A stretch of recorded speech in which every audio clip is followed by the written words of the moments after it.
Lectio Divina. Lectio Divina. Lectio Divina, une émission pour méditer, prier et vivre la parole de Dieu au quotidien. Lectio Divina. Lectio Divina. Le se flétrira, la fleur se fanera, mais la parole dit que jamais ne passera. Tongo boye basi bakei wapi, Marie-Madeleine na malasi okei wapi, tala libanga lilongwe na lilita sango nini, mokonzi asekwi ezolongiliwa. Haleluya, haleluya, haleluya, haleluya, asekwi. Haleluya, haleluya, haleluya, longiliwa. Chers frères et sœurs, chers jeunes amateurs de la Lectio Divina, il est vivant, il est ressuscité, le maître de la vie a vaincu la mort, la grâce a surabondé là où le péché a abondé. Nous sommes heureux de vous retrouver en ce jour de grâce pour célébrer ensemble le dimanche de la résurrection. Nous vous saluons très chaleureusement de partout où vous nous suivez et vous souhaitons une bonne condition d'écoute et une fructueuse lecture priante de la parole de Dieu. Frères et sœurs, chers auditeurs et auditrices, chers jeunes, nous célébrons le dimanche de la résurrection de notre Seigneur Jésus-Christ. Nous célébrons la Pâque chrétienne. Dans l'Église universelle, le mot Alléluia est clamé de partout pour célébrer la victoire de la vie sur la mort. En cette année liturgique A, l'Église Notre Mère nous propose de méditer sur l'Évangile de Jésus-Christ selon Saint Jean, en son 20e chapitre, les 9 premiers versets. Le pape François, dans l'une de ses catéchèses, affirmait que notre foi naît le matin de Pâques. C'est ce que disait bien saint Paul. Si le Christ n'était pas ressuscité, vaine serait notre foi. 1 Corinthiens 15, 17. Nous sommes invités à contempler avec plus de foi cet acte d'amour universel posé par le Christ pour le salut du genre humain.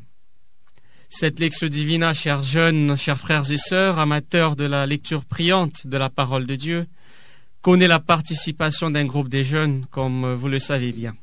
Au micro, vous suivez Hervé Ngoy, missionnaire de Saint-Paul, et à chaque participant, participante, nous demandons qu'il se présente nommément. Bonjour à tous, je suis Germaine Tane. Omer Diela.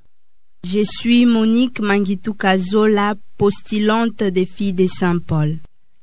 La péricope de l'évangile de ces jours nous relate les constats faits d'abord par Marie-Madeleine, ensuite par Simon-Pierre et l'autre disciple dont on ne cite pas le nom.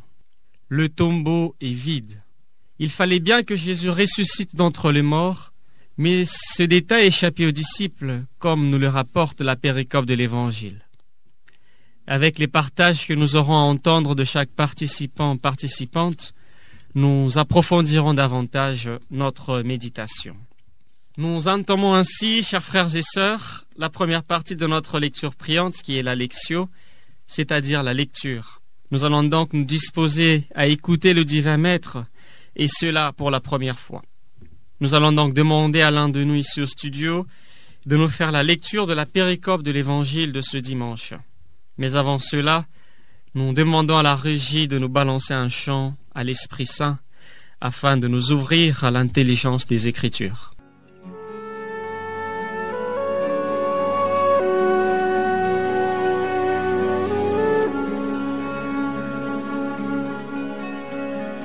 Esprit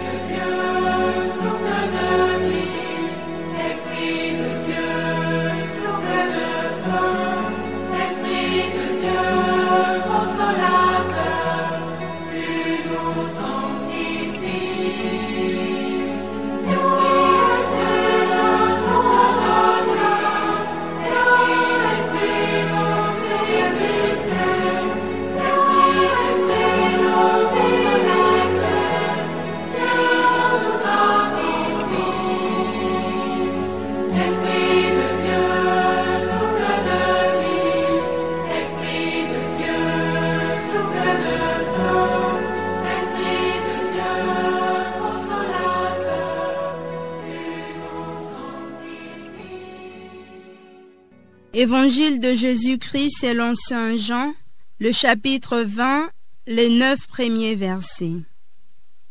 Le premier jour de la semaine, Marie-Madeleine se rend au tombeau des grands matins. C'était encore les ténèbres.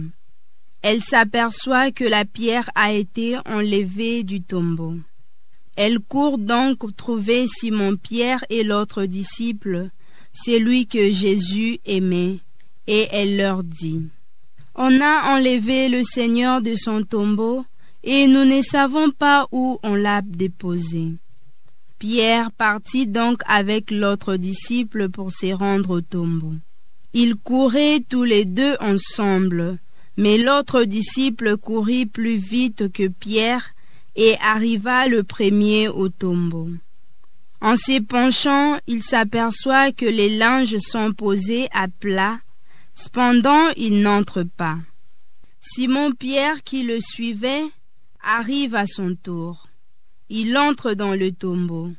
Il aperçoit les linges posés à plat, ainsi que le suaire qui avait entouré la tête de Jésus, non pas posé avec les linges, mais roulé à part à sa place. C'est alors qu'entra l'autre disciple, lui qui était arrivé le premier au tombeau. Il vit et il crut. Jusque-là, en effet, les disciples n'avaient pas compris que, selon l'Écriture, il fallait que Jésus ressuscite d'entre les morts. Acclamons la parole de Dieu. Louange à toi, Seigneur Jésus. Après l'écoute de cette bonne nouvelle, intériorisons-la à travers un moment de silence intérieur et à la régie nous demandons de nous accompagner avec un chant méditatif.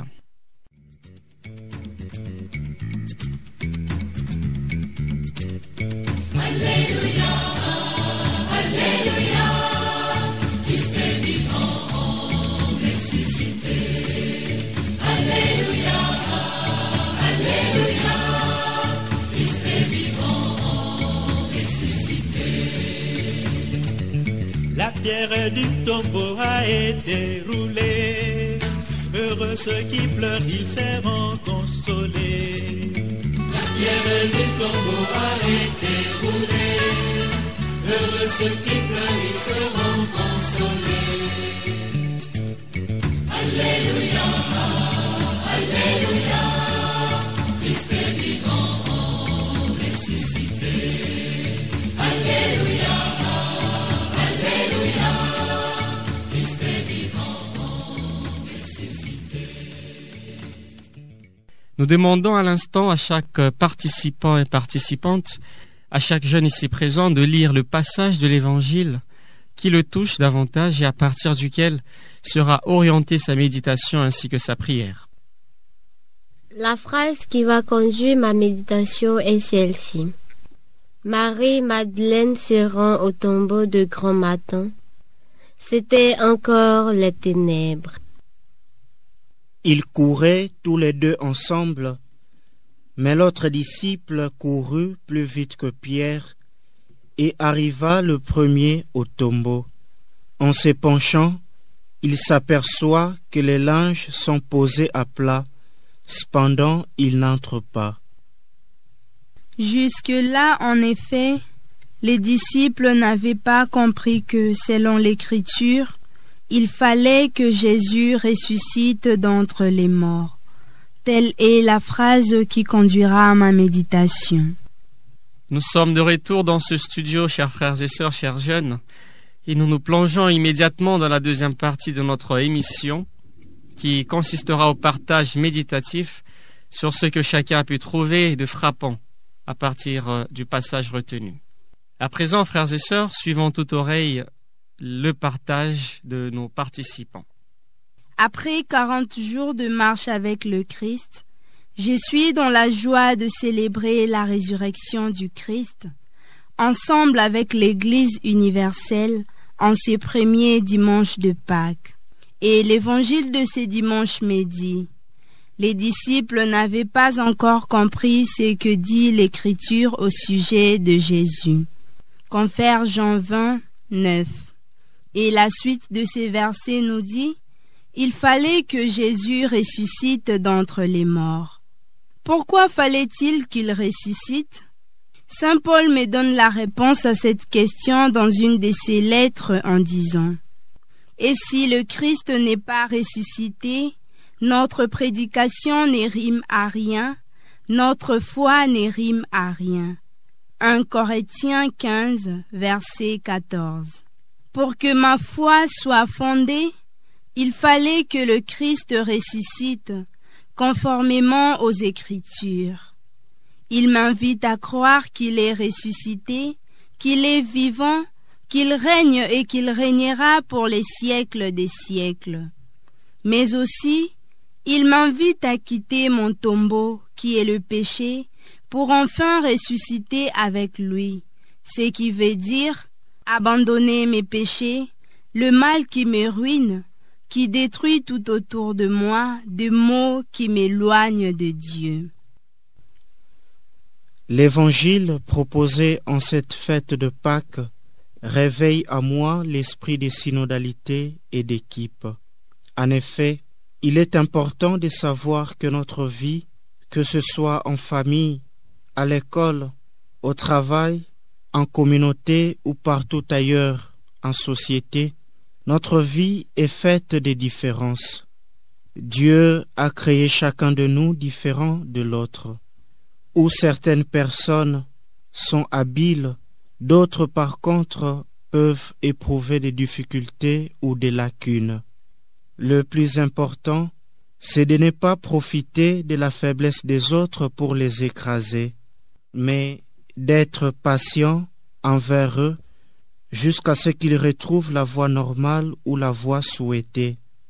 La vie chrétienne n'est pas une compétition, mais un voyage. C'est un pèlerinage qui demande de marcher ensemble, de cheminer ensemble vers un but ultime qui n'est rien d'autre que la vie éternelle. Ainsi, et à l'instar de l'autre disciple qui a attendu Pierre, malgré sa lenteur, nous pourrons découvrir et expérimenter ensemble cette joie de la résurrection. À travers cette phrase, je contemple Marie-Madeleine qui se lève un matin dans l'obscurité, qui part visiter la tombe de Jésus. Sans crainte, mais plutôt pleine de courage, elle part toute seule. Son attitude est pour moi une interpellation. Comme aspirante de la famille paulinienne, qui a pour charisme vivre le Christ et de l'annoncer au monde entier. Et en admirant le courage de Marie-Madeleine, je suis invitée à vivre le Christ et à proclamer la bonne nouvelle de sa résurrection au monde entier avec amour, avec zèle et avec courage, afin que cette bonne nouvelle parvienne jusqu'aux confins extrêmes de la terre. Mais souvent, il m'arrive de perdre courage lorsque je prends la décision de faire quelque chose, soit par mon comportement, soit en parole, pour proclamer la bonne nouvelle. Aimables auditeurs et auditrices, chers jeunes qui nous suivez de partout, la troisième partie de notre lecture priante est dite oratio, c'est-à-dire la prière. Chaque participant, participante, va du fond de son cœur exprimer sa prière à Dieu pour justement soutenir ses résolutions prises. Et maintenant, d'un seul cœur, prions ensemble avec nos participants. Jésus vit, je crois en toi, mais augmente ma foi. En mourant sur la croix, tu es mort avec mes péchés. Dans le tombeau, tu les as enterrés. Et en ressuscitant, c'est ta vie que tu m'as donnée, afin que tu vives en moi et moi en toi, pour ta plus grande gloire et ma sanctification. Amen. Dieu notre Père, à travers la résurrection de ton Fils Jésus, donne-moi d'être plus collaboratif envers les autres. Ravive à moi l'esprit de communion et de synodalité pour que je goûte ensemble avec mes frères et sœurs les fruits et grâces de cette victoire du ressuscité sur la mort, de cette victoire du bien sur le mal. Amen. Jésus ressuscité, je te rends grâce d'avoir accepté de souffrir et de mourir pour moi. Par ta résurrection, accorde-moi le courage de Marie-Madeleine en proclamant la bonne nouvelle au monde entier avec joie, conviction, zèle et courage. Je demande cette même grâce pour tous ceux à qui, Seigneur, tu confies la mission de l'évangélisation. Amen. Chers frères et sœurs, estimés auditeurs et auditrices de la Lectio Divina, chers jeunes, nous arrivons ainsi à la fin de notre émission de ce jour, qui a tourné autour de la péricope de l'Évangile, selon saint Jean, le 20e chapitre, du 1er au 9e verset. Nous vous remercions, chers auditeurs et auditrices, pour votre présence toujours permanente et votre aimable attention. De partout où vous êtes, vous disposez de votre temps et de votre cœur pour passer avec nous ce moment de lecture priante. À nos jeunes participants à la Lectio Divina de ce jour, nous disons merci pour leur présence et surtout pour leur participation qui a enrichi notre vie de foi. Il s'agit donc de Monique, Germaine et Omer. À la sœur Rita Almici, fille de Saint Paul, réalisatrice de cette belle émission, nous disons merci pour cet apostolat.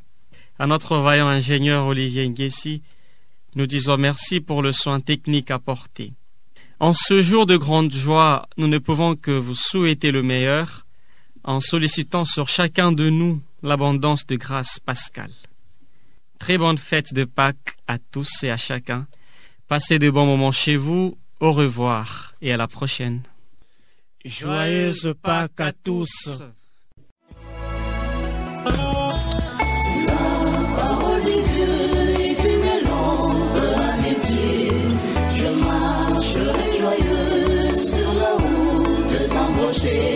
Lectio Divina. Lectio Divina. Lectio Divina, une émission pour méditer, prier et vivre la parole de Dieu au quotidien. Lectio Divina. Lectio Divina.